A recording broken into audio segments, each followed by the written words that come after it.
everyone, and welcome. I know you were expecting Wrestle Fandom Radio, but instead, you're getting the very first episode of Wrestle Fandom After Dark with my first guest, who, from this point on, will be the other host of this show. The first ever Wrestle Fandom Radio champion. The longest reigning ever Wrestle Fandom Radio champion, and the first ever two-time Wrestle Fandom Radio champion, as well as a former Wrestle Fandom Hardcore champion, Coffin, ladies and gentlemen. What's up, bro? I'm doing pretty good. You forgot a couple things there. I'm sure I did. I'm the Dippin' Donuts title. That's true. You know what? I held that too. So, I mean, I think everybody did. But I also won most popular 2023. You did win most popular. Do you have that? You got that with you? Oh, it's not. It's around. I can grab it in a little bit. I got match of the year 2021. I got that you know what? Chip Stetson. You know what's funny is in my I have a Google Pixel phone. And so it does the Google photo reminder thing. And just the other day, it was the photo of Richie in midair, like his legs up when he jumped off the top rope to go through. Was it Chip that was on? It was either Chip or Shane. Yeah, it was either Chip or Shane. Yeah, and I was like, oh, that's a dope picture. It was from that match. I also got to correct you. I'm not the first two-time champion. That would be Z-Will, right? No, he only won it one time. He won it from me. Bob Evans won it from him. He won it back from Bob. I won it from Z-Will. That is correct. Yeah. Not See, this is what happens when you're working the vet. You get things mixed up. I forgot there were two-time champions. Yep, Z-Will was a nice little transitional champion there for a second. Oh, it is what it is. Also, back to that match of the year, man. I got to the back, man. You came through that curtain so quick to check on me, and I do appreciate that. I appreciated that then. I still appreciate that because it was you and a paramedic. You guys were the only ones that checked on me. Well, you had your hand on your chest, and I was like, so what had happened with that? I have a heart attack, are you? Because I'd have a heart attack in one of those matches. So I'm not trying to say I would. That's you, and then there's me. I mean, what had happened with that is the previous December I got into a car accident, and I still right here. It's still the skin, and then it's just open. And it was still pretty fresh at that point. And when Chip came down, he landed on that spot and he split it open again underneath the skin. It was all bruised and disgusting after that. And that, besides the denim burn on my face, that just hurt so freaking bad. There's a lot of denim in that match. There was. And I wasn't wearing, I mean, I was wearing a vest, and then you had, all three of them, Chip, Garrett, and Shane, they looked like some kind of discount. Looked like some kind of discount country boy band. it was wild. But it was still fun. So let me ask you. So, and just so everyone who is watching knows, the main reason behind Wrestle Fandom After Dark, what we're going to be doing on this show, is interviewing other wrestlers. Yep. You might not see us every week. You might see us on different days, different times, depending on when people are going to be free, which is just going to be the nature of this show, which I think is really cool. So we're flexible to any wrestler's schedule. Yep. The reason there's only the two of us is because I'm interviewing Coffin. Because Coffin's awesome. And Coffin has had a wrestling career we got to talk about. Everybody else. Before we can get to everybody else, we got to go through stuff with you. So we're talking about the ICW match of the year. Yes. Did you have anything else? Like, what else stood out for you there? Maybe, let's go match wise first, instead of moment wise. And I know you understand what I'm saying and the difference in those two things. So, like match wise, anything you got anything there that sticks out for you? In that match in particular,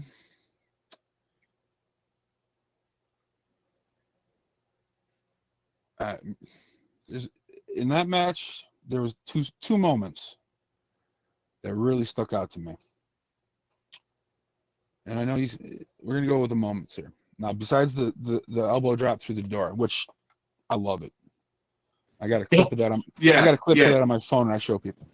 Yeah, and just so people are clear, like it wasn't. You didn't just take an elbow drop. You weren't just on the mat. You went through a door. I went through a door. And not a table. Nope, door.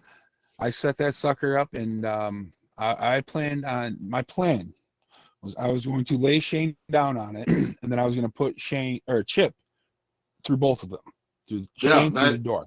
That was sounds like a solid plan.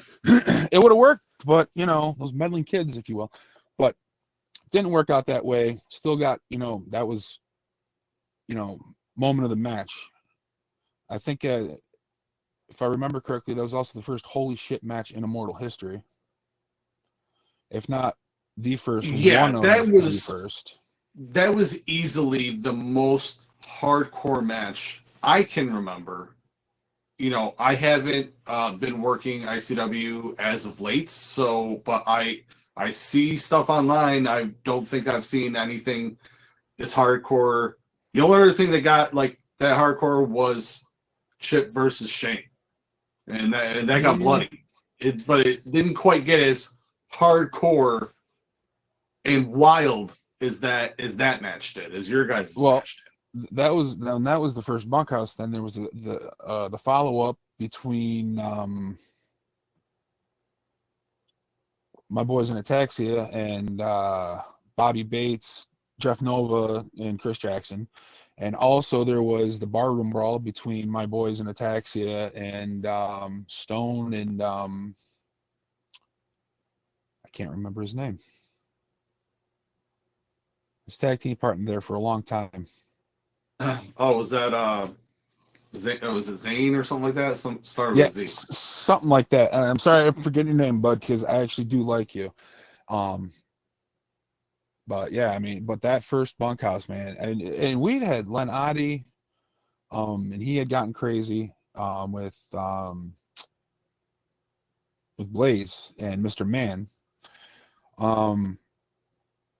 Man showed up. And listen, that was also good. We'll get back to that. But back to is that your favorite moment ever? So far, yes. I can't even say it's not. But back to the original bunkhouse.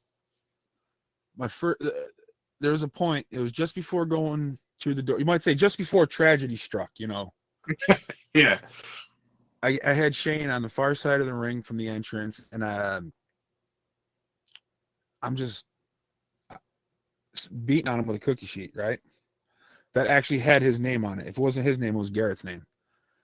And I didn't even realize it, but I was smiling. And a couple of the fans in the front row go, he's actually smiling and laughing. And I heard him. I'm like, I'm having just such a good time right now. Whack! And I just brought it down as hard as I could across his head. I'll apologize later if I have to. But he was all right. And then, the whole door thing happened. And that was just, I was laying there and it hurt. And my face was burning. And I just hear, holy shit. Holy shit. And I'm like, oh, this is what it's about. This is what it's about. Yes. It's, and if people like, you can be a fan and you still might not understand that you can take the move and you're the one down, and if people have reacted to it, it's such a good feeling. For instance, when I got kicked in the face in the middle of the ring by Sarah and Rain, that was one of the 3 biggest pops of the night. Yeah. Throughout the whole night. It was when what's his name? Because Sarah later on wrestled the what's his name from Motors, Alex Shelley from Motor City Machine Guns. You know, and there was another match later on that also had like a decent pop. And that was it. Like they, normal regular reactions that everyone got, but everyone was like, oh, and that I'm laying there out, and I'm like, oh God, that's fantastic.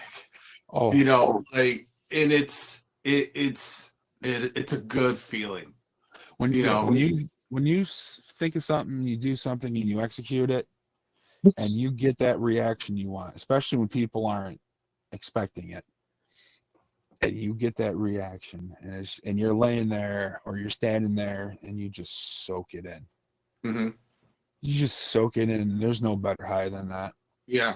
I mean, for instance, to put it on like the higher people like level, like WWE, right? Braun Breaker spears people all the time. Hits the ropes and spears people all the time. But what's the one spear that everyone's been talking about for a while? When he hit I Show Speed at the Rumble. Why? Because it looked awful for Speed. You know what I mean? oh yeah. It looked, it looked great because everyone wanted him to take the spear because he's like some podcasting kid that like, it's like, who cares? Go, that's what it's like. That's, he said he woke up the next day, he felt like he was in a car wreck. And well, yeah, because Braun Breaker. It's similar, and the thing with something like that too, you get the visual of I Show Speed and his stature, and then the offspring of a freaking Steiner. The Steiner. And with as hard as that connection was, that still had to have been satisfying for him. Oh yeah. Just to take that and be like, it's like, what? Watch how you took this. What, and be like, oh yeah, and then you're like, oh God, this hurts so bad. But I had people recording it. Other people, I saw it from a few different angles, and I was like, when I got kicked, and I'm like, that's fantastic. And I'm sure it's the same thing with you. When you saw you go through the table, you're like, and then you remember that reaction. It's like, yes, so good. This is so and great. Then when I popped up from that, it took me a second to get up, and I'm on the guardrail, and I look. You know who I made eye contact with first? My son.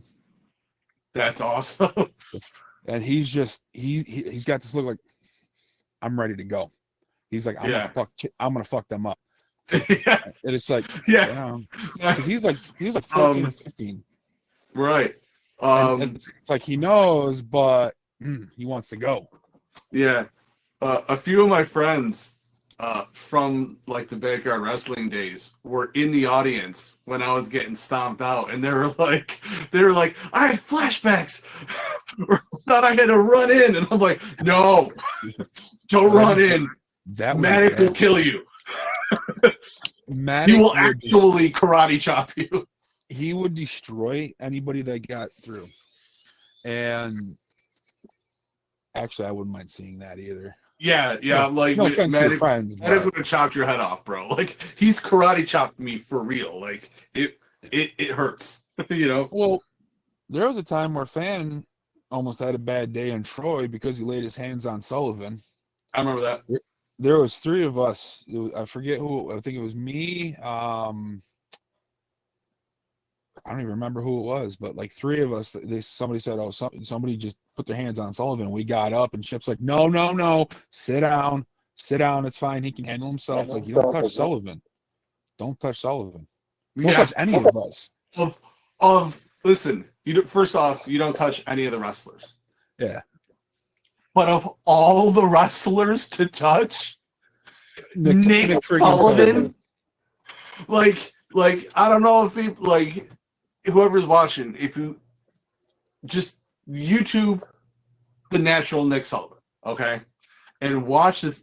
This dude he is a walking brick wall. Yep. Okay. Yep. And he's so intense. And this moron in the front row gets up with his phone as soon as he was wrestling Moose, wasn't he? He was wrestling Moose. I think he was wrestling Moose, yeah.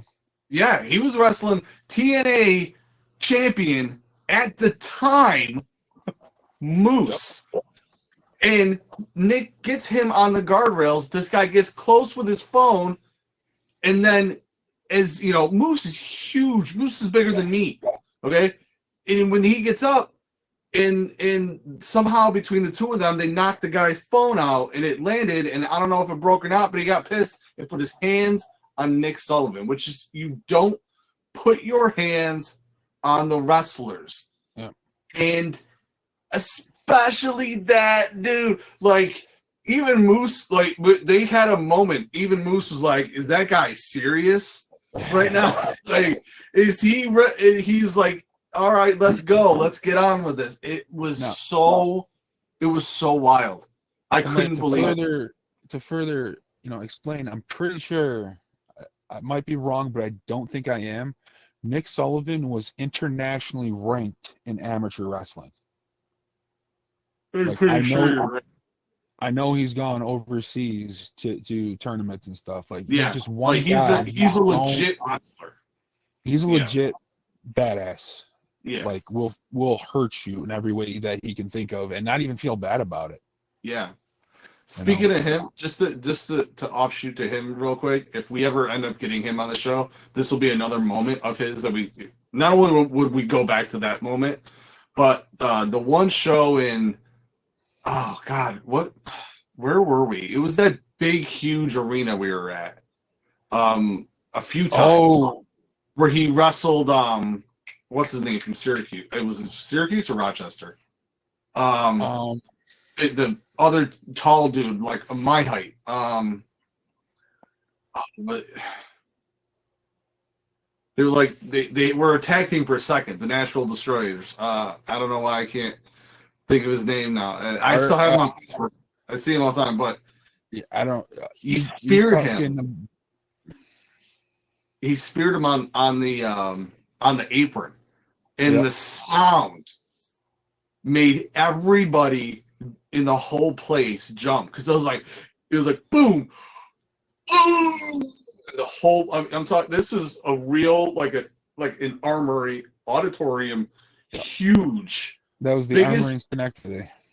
Schenectady, thank you. Yep. The Armory in Schenectady, biggest place, most open place you can wrestle in independent wrestling, from Albany to Rochester. I guarantee it. And it was the loudest thing I've ever heard in the show. It was the loudest move I've ever heard. I don't know how they weren't dead. It was so wild. And wasn't that the Last Man Standing or an I Quit? Last Man Standing. I think it was the Last Man Standing. And neither one of them were baited up too bad, but they sent the camera lady to the hospital. Yeah. Yes. That was that show. Yeah. So many things have happened. It wasn't. It was. He threw the chair after using it, and it bounced off the canvas. I think and caught her right in the face. Mm-hmm. And then she had to go to the hospital. Yeah. It was wild. And that was also where Fury got retired by Recon. Yep. Another great guy there, Fury. Dan, I love him. Yeah. But Sullivan, man. Another former hardcore champ. Yep. Now, Sullivan, I almost got him once. I almost made him break. And he's an intense dude. He had just almost killed somebody. So it was a regular match. It wasn't even a match. I mean, it's quite literally, he almost just killed somebody. Something had happened where he was supposed to face Garrett Holiday and he couldn't. Something happened to Garrett. And so a bunch of the young boys decide they're going to jump in the ring and try to take out Sullivan. I remember that. Yep. And that one dude, 140 pounds soaking wet, maybe just pressed Yes, him, I remember. threw him, and landed ribs first on the guardrail. On the guardrail. And, Over everybody. Over everybody, landed in the front row. Nobody got hurt but him, thankfully, and he got lucky. He didn't get hurt that bad. That was the show. Just Incredible was at that show, right? Wasn't Just Incredible was at so many shows, I don't know. Was that also the Billy Gunn show? No, Billy Gunn was I think that was the second Immortal show. That was way, way, way long ago. No, this was no. Billy Gunn was at 2. He was at that one. Was he? And then he came back later on where he wrestled that one dude from Albany. I always forget his name. Shaved his head. He was in wicked good shape. He wrestled there for a while. I get so many wrestlers. I keep forgetting names. I know I sound like, that there's so many people you meet and see at all these shows. I only remember Billy being there once. And I was at that show, and Maybe I'm wrong. Yeah, I was on that card because that was the me and Bobby Bates adventure too. Right. Which that was fun. But so now he threw. We were all like, me and Red were on the other side of the ring, and it's just like, oh fuck, he's dead. Yeah. Because the commissioner had just walked in. Yep. And that was the first thing. Everything was going perfect. It was a perfect show. And he walks in the door, turns, and then sees his 100, and I'd be shocked if he was 140 pounds. And Nick Sullivan's got him like this and throws him into the first row. Yep. Where everyone was like, "Oh my god!" That was what because I was in the back watching, and I was like seeing. I saw your guys' face because of the way the camera was. I saw your guys' faces from where, I looked around quick. You can see everyone was like, "Oh shit!" Like that was wild. Me and Red were out there on the other side of the ring, and it's just like, oh, he's dead. He's dead. And I'm like, and then it's like, who the hell did he land on? Who did he land on in the front row, fan wise? Luckily, they were regulars. Who, cool people. They loved it. Made their freaking year. When they loved it. But they played catch with Nick Sullivan. Yeah. But using a human. But what the crazy part is a lot of wrestlers were mad at him, at the kid. Yeah. And everyone who got, because they should have picked him up and carried him to the back. Yep. But he got up and he held his back and his side where he was hurt, and he limped off as fast as he could. And I mean, he limped off, but he limped off. And he walked in the back, and I remember 6 wrestlers coming up and being like, I can't believe you just did that. Yep. And see what that was? That was panic. He freaked out. Huh? That was panic. He was freaking out. I get it. But if you can move, don't. If you know you can move, don't. Just lay there. They'll get you out of there. Take it. Have somebody carry you back. Because even at the end, one of the guys that Sullivan had killed before that was still in the ring down. And actually, he was the 24/7 champ when he got taken out. Right. And I went back, collected him up, and brought him out because even he stayed down. But now, so Sullivan does this. Everybody's kind of like, oh shit, what's going on? Sullivan, still Sullivan. He's still doing his natural. And he gets out of the ring. It's like, okay, well, something's fucked over there. So I got in his face. And it's like, he goes into, oh yeah, what, you want to try something, big boy? Want to try something? I'm like, yeah, but not today. Yeah. Oh my God, you smell so good. Oh, I'm like, you smell like such a man right now. And his face, he went, and he got to the back, and I go help the kid, and I go through the curtain. I hear, "You motherfucker!" Is that why he yelled at you? Yeah. I'm like, what? He goes, "You almost broke me." He goes, "You almost fucking broke me." That's funny. And I was this close, and that would have been one of the highlights of my career. Yeah. Bringing him out of his killer to that. Yeah. So speaking of highlights, that was a good highlight night for both of us. So we're gonna go back to the Sandman night. All right. Right. Because I know Sandman was one of your favorites. I know it was awesome. Now, you got to hang out with him all night. I actually doing what I normally do. You know, I set up a bunch of stuff. I had done a lot of the photos. I didn't really have as much promo stuff to do because where we were, there was nowhere to shoot it. So we did photos. Yeah, that was bad. And it was hard to do that. So because everything else was set up, it really was just kind of, all right, what else are we doing? So because Sandman was over at the bar, I had to be the gopher. You know, if King needed me to go, if Sandman needed info that King wanted him to know, I had to go tell him. So now the show is pretty much over, and what people might not know is all the gear I have, I carry in this like tote with wheels, and it's gray on top, and I have wrestlers that I work with sign it. It has hundreds of signatures on it. It's I think I awesome. signed that first, actually. Ben Hameen actually signed it first because it's a Ben. I made Ben sign it first, and I made that joke, and he looked at me and was like, and I was like, Ben, sign the Ben, and he went, oh, and I was like, yeah, that's right, sign it. My name I does think, say, and then I think you signed it. Mine does say first WFR champ. Yeah. So, and then you signed it, but I made him sign it first. Only because it's a bin, and I wanted Ben to sign it. So I take the lid. I was packing gear away, and I was like, "Oh, I gotta have Sandman sign this." I go, and again, now I've walked up to him and told him information about 6 or 7 times throughout the night, and now he's done. He's beaten up everybody with a kendo stick. He's done his thing.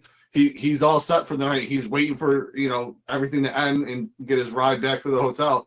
And I walk up to him with that. He goes, "What do you want, fuckface?" I go, "I want you to sign this." He goes, "Oh, cool." And he's smiling and he signs it. He goes, "Here you go, buddy." And he pats me on the shoulder. And that was just like, Sandman called me fuckface. Yes. Well, see, he wanted to sit back and watch his Phillies game, and you kept interrupting him. It was the job. It was the job. But then after that, too, when I walked up to when we were done, my car's packed up. And I walk up to him and I'm like, "All right, man, whenever you want to go." And he's like, "No, we're watching this." Okay. Yeah, and he's telling me all this stuff about Philly stuff, all this stuff about Philadelphia. And it's just like one of those things it's one of those times you sit there, someone's going to talk to you. You're going to sit there and absorb all the information. Like, the 1 year, the first show, they always have the first show in St. Johnsville. In St. Johnsville. And he had Glacier there, and Glacier isn't some number height but like he worked in the biz, he worked in WCW, I sat there with with Demetrios and Vince, and for hours, for like 2 hours, and he just told us stuff, and we all just sat there absorbing it. That's all you do. If someone who's been up there is going to talk, you just sit there and we took it all in for hours. That's the best thing you can do. So it was like hanging out with Sandman too. What was it like for you? Because I know you were with him most of the night. I was with him most of the day. We got there, set up, and we get done setting the ring up. moving all the exercise equipment, because remember, it's a freaking gym. So we moved this, moved that, set this up, set that up. It was a pain right in the ass. I was like, all right, I'm going to go have some water and just chill for a second. And Red was with me. And you'll know there are certain guys where Mike King will be like, or when certain guys he'll go to go get this one, go get that one. So that, the names, the celebrities that come in aren't bothered by a lot of stupid questions and a lot of this and a lot of that. So King comes up to me in Reddit and he goes, I need someone to go get Sandman and drive him around here and drive him there and drive him here and bring him to the show and whatever. And I'm not going to do that. I'm a fan. I'm not going to be a fanboy and volunteer to go do this. But luckily for me, Red goes, he'll do it. Red, Coffin will do it. Like, you motherfucker. And Mike just goes, all right, cool. Go get him. All right. Now I got to go clean the car out. Well, not clean it, but straighten it up because I had my gear in it and everything like that. So in the meantime, sorry, my fan got unplugged. In the meantime, I'm like, holy crap, one of the guys that I wanted to get in the business because of, I'm going to go get him, just have one-on-one time with him, hang out, talk, and just hang out. So I'm like, I call my wife up, my wife at the time. I'm like, baby, you're never gonna get that. Believe this. I'm like going to get the Sandman. I'm going to hang out with the freaking Sandman. I'm bringing him here, there. It's gonna be just me and the fucking Sandman. And she's just like, oh, cool. I'm like, oh, you don't appreciate the gravity of this moment. You don't appreciate the gravity of this situation. Like, she understands. Like, I love the Sandman. She gets that, but like, she didn't know how to react to it. So, anyways, I go get him and gets in the car. Hey, I'm a hack. Good to meet you. Coffin, Mike, whatever you want to call me. He's like, am I working you later? A little bit. All right, cool. So we're going to go get this. We're going to go get that. All right. And we drove around for like 3 hours. We talked about wrestling for about 5 minutes. And it was just, he's like, the promoter, what's his name? Mike. I don't even know his name. Okay. About that. And little this, little that. But, and then the other time, he's like, you got any kids? I'm like, I got one. How old is he? He was like 17 at the time. He goes, is he getting in the business? I said, he's got no plans on it yet. He goes, keep him out. Keep him out. All right, well, fuck's that say about us? But okay. Yeah. But we just drove around and we went to Rome. And he's like, oh shit, what's that? I'm like, that's Fort Stanwix. He's like, all right, tell me about that. So I told him about Fort Stanwix. I told him about the Oriskany battlefield, and we just went over history and talked about baseball and nature. We talked about everything but wrestling. Just hung out. And that's awesome. One of the things, like, you see the Sandman, you see his interviews. He's kind of a goofy dude. He's not stupid. He's not stupid. He's a very smart guy. Yeah. And he goes, what and then he goes, what are we doing later? I go, well, and I don't even know if Mike had told him this or if he forgotten. He probably forgotten. He goes, well, there's going to be a barroom type brawl, hardcore match. You're going to come out and just cane the shit out of everybody. He goes, all right, I can do that. I go, I'll feed you my head if you want. He goes, I'm not hitting you in the head. I don't really want to do that. I said, no problem. Whatever we want. Just, I'll be there to feed you. Let's do it. Everybody got one hit here, one hit there, one hit here. Then he gets to me. Boom, hit in the stomach. Boom, hit in the back. Boom, hit in the back. Everybody got two. Got one. I got three. Because he knew you. Yeah, because he knew me. And it's like, oh, he knew you well enough. Yeah, he knew. And I'm laying there, and everybody's like, oh, shit. I'm just like, this is so awesome. It's like, this is amazing. Because in the business, I love the business. And regardless of what other wrestlers say, we're fans. Oh yeah. So when somebody you've looked up to in the business, is working with you and just known for being just, drinking beer and swinging a cane, drinks a beer and then swings a cane at you, Yeah. it's just freaking phenomenal. Yeah. And It really is. I did tell him though too. He goes, "How'd you get the job driving me around?" I said, "Well, you might get a kick out of this." And I told him, I'm a fan, always have been. You're one of the reasons I got in. Not to be that guy, but that's the way it is. And I go, "This is why it's funny." And I told him about what Red did.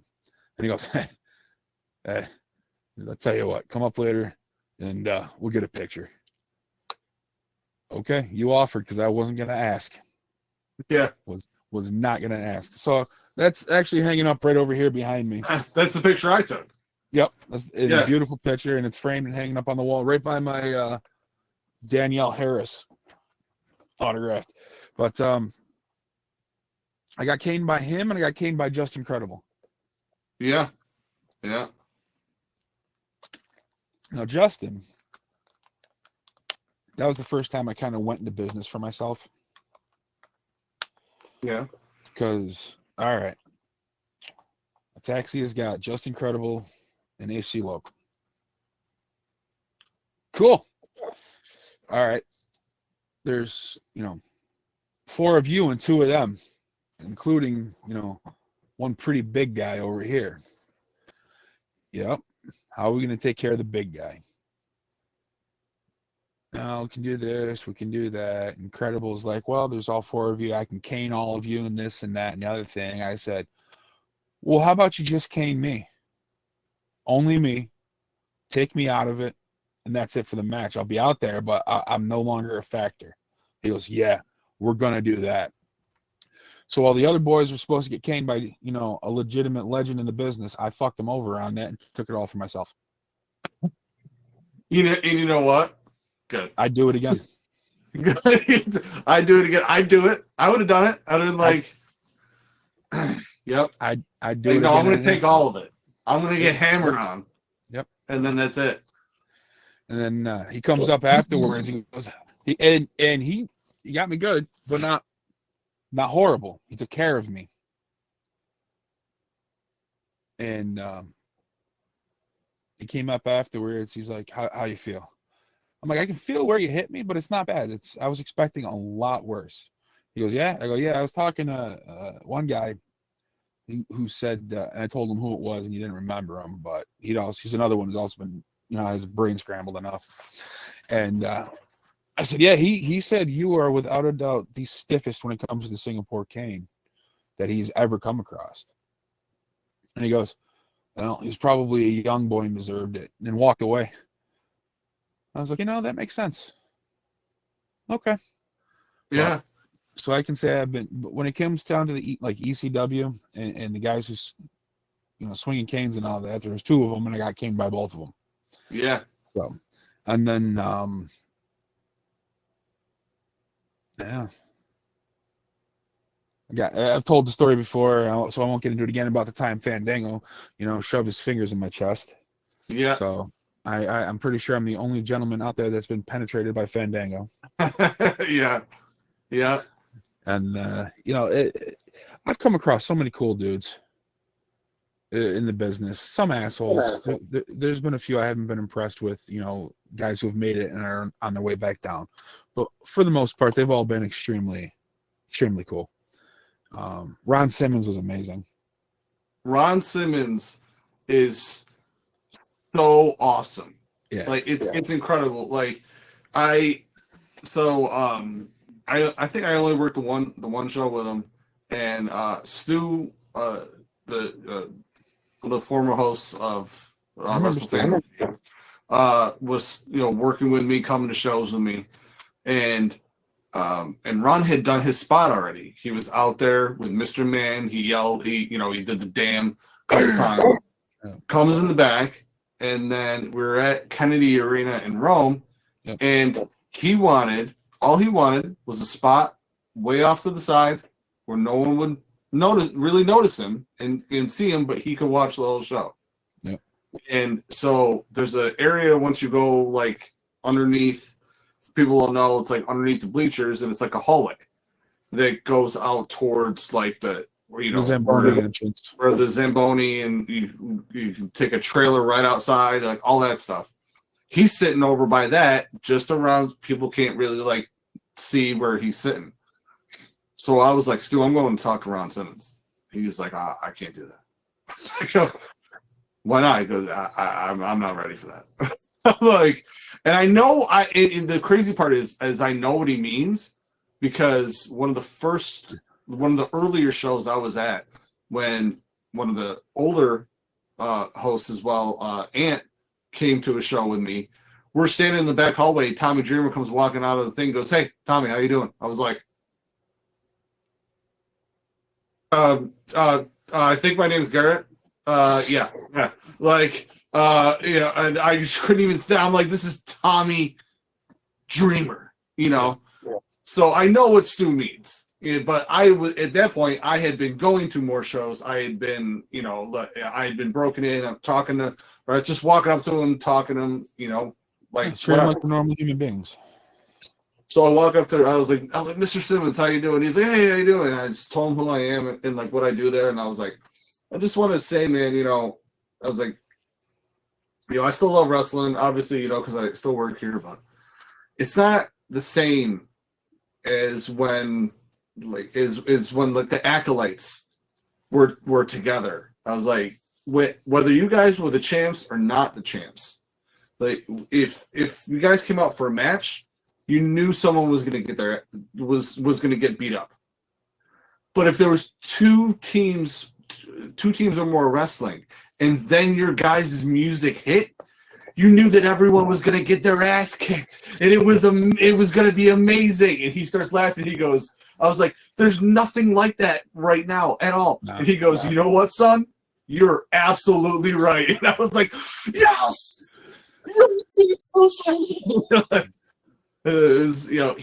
He's super nice. Yeah. So he was sitting down there in that area, and I was sitting down there too, watching. And I heard commotion behind me. I looked, and then somebody brought a chair, and he was sitting down, and we made eye contact. I nodded at him and just left him alone. And then I got time for our match. And I walk over, and it's like, Mr. Simmons, I just want to, my name's Mike. It's an honor having you here. It's very nice to meet you. You're, just the usual stuff. It's like, oh, what's your name? And Mike Coffin. You're working? I'm like, yeah, I'm up next. And he's asking me all these questions, and he just keeps asking questions, and he's shaking my hand, and he won't let go. He's just talking and shaking my hand, and he won't let go. And I'm not. And now it's like, I got to go, but I'm not gonna be like, Ron, can you let go of my fucking hand, please? Yeah, you're not gonna say that. I'm not gonna tell Ron freaking Simmons, hey, you gotta let go of my hand. I gotta go. You're gonna go wrestle a match with one hand. You're gonna leave someone with Ron. Listen, I will bring Ron. You can come with me. I'll get you the taxi shirt, but I gotta go. And but just another one. He's a super nice guy. Just I would like to run into him again at some point. Yeah. Rome was always a good show. Rome, there's something about the energy of that place. It's always a good show. The Rumble show was fucking incredible. That show was just so the very first Rumble. I mean, the second one was good too, but the very first Rumble there was like that show was maybe their best, maybe one of their best shows of all time. Yeah, for ICW. I would agree. But no matter what, Rome was always just a killer crowd. Yeah, that's where the whole or Todd and I always joke about floor gum. That's the whole floor gum thing from Fandango. Like his whole floor gum joke, like just lots of stuff like that. Right? What? It was over by the penalty box or out by the bench, and it fell on the floor. And Yeah, it fell on the floor in the whole pack. This was a huge pack, and it was there, and he went to go get like a piece of it, and it fell, and he picks it up, and he just walks up to me, and he's like, from WrestleMania to floor gum, and it's just, and we were dying, and unfortunately, Todd had not hit the record button yet. And it was like, I would love to have that on because he's funny. He's super funny. In fact, his first show I don't know if it was his first show. Todd's first show was a show that Dango was at when he won the belt. So I don't know if that was his first show or not. if I'm not mistaken, yes, that was his first show. Well, so that might have been one of the first nights that we set up Gorilla. We had Real Gorilla going. So I'm standing there watching it, and all of a sudden I turn, and he's just there. He's just standing next to me. I go, "Oh," I say, "Hey, I'm Garrett." He's like, "Kurt," and Todd wasn't anywhere, but I don't know where Todd was at that time. So then, Dango wins, and he goes to leave, and the belt is like literally just right next to me.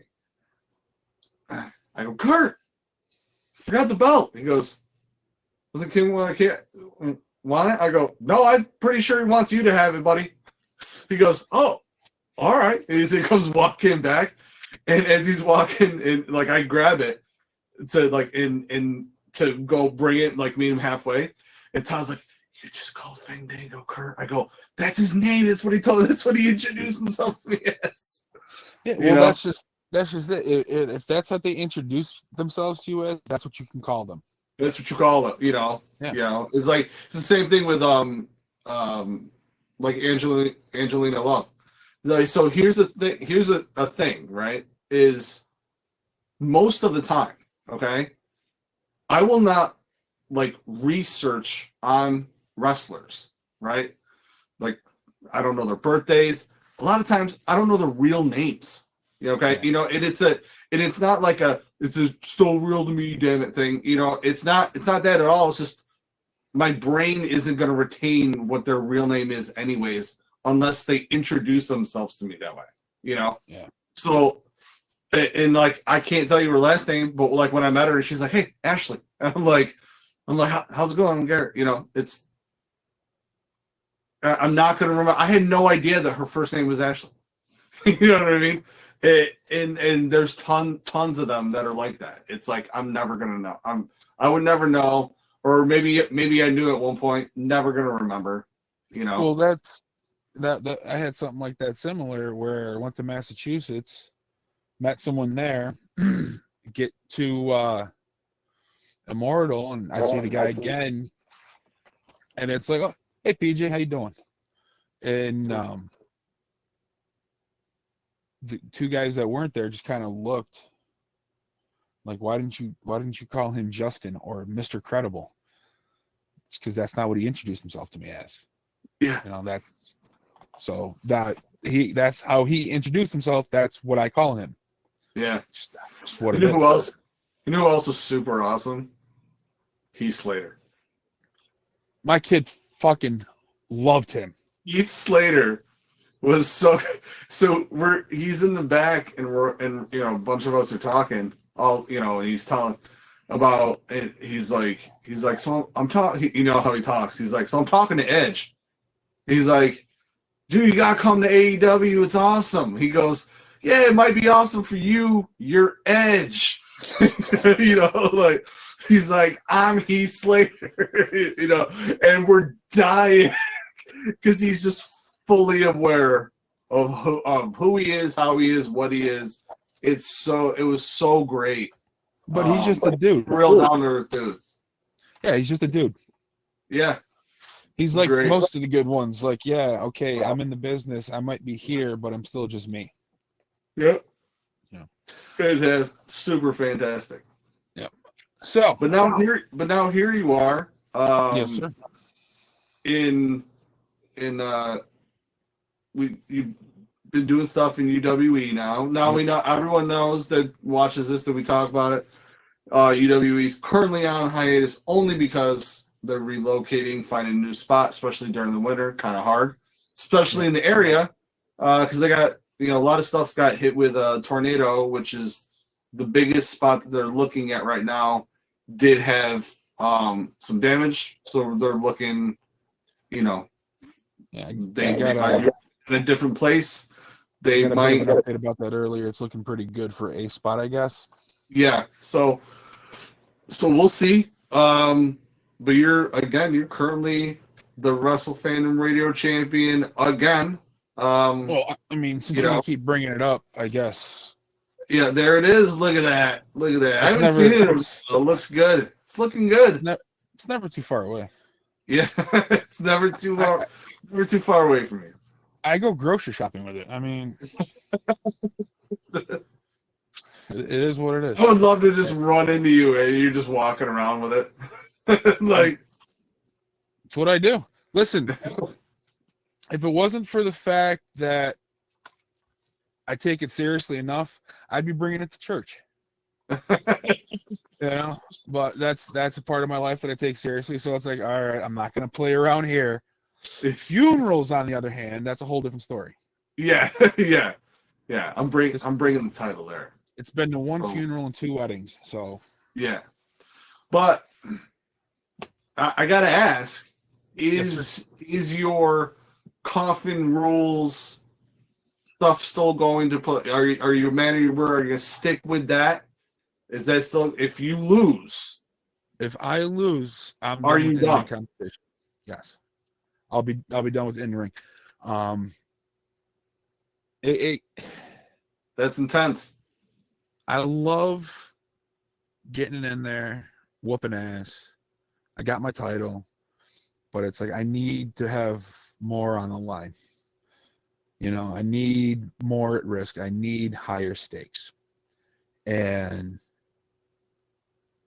once I thought, all right, this might be it, but it ended up not being the case. And that would be Ronnie Ribs. Mm-hmm. But when it happens, it happens. It's no big deal. It is what it is. I'll move on to the next. As for what I'll do after wrestling, I don't know. Maybe I'll become Pope. Maybe. You watch the news. The position looks like it might be coming up soon. Yeah. So, I mean, God forbid you don't want anybody to die, but if he goes, I'm available. Right. Yeah. Pope Coffin the first. I mean, it'll be great. Listen, you don't have to be a priest. You don't have to be a cardinal. You don't have to be a bishop. All you have to be is a practicing Catholic. I got that covered. Could you see me as the freaking Pope? That'd be awesome. Dude, listen, no spoilers, but it will be great. It'll be the best. It'll be the best. It'd be like some additional scenes from Eurotrip. It'd be something new. It would.